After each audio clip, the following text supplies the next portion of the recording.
Welcome to drama with you channel. Chandrika ने आखिरकार सूर्य प्रताप से माफी मांग ली और दिव्या को बहू के रूप में स्वीकार कर लिया। वसुधा की कहानी में अब एक बेहद इमोशनल और इंटरेस्टिंग मोड़ आ चुका है।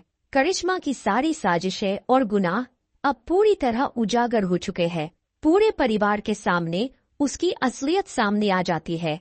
कैसे उसने वसुधा को खत्म करने की कोशिश की, उसकी शादी एक गलत इंसान से कराने की साजिश रची, जिसने वसुधा की इज्जत को ठेस पहुंचाई और फिर वसुधा के पिता और अविनाश की भी बेइज्जती की।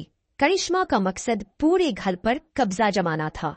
जब यह सब सच्चाई सामने आती है तो करिश्मा वसुधा के पिता पर हाथ उठाने की कोशिश करती है, लेकिन वसुधा उसका हाथ पकड़कर उसे जोरदार तमाचा मार देती है।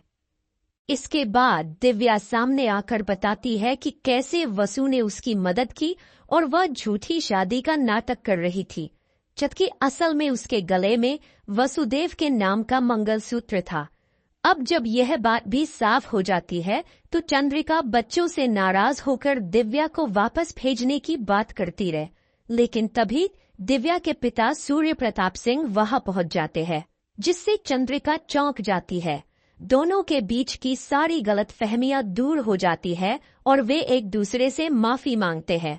अंततः चंद्रिका दिव्या को बहू के रूप में स्वीकार कर लेती है और वह अविनाश से शादी के लिए तैयार हो जाती है।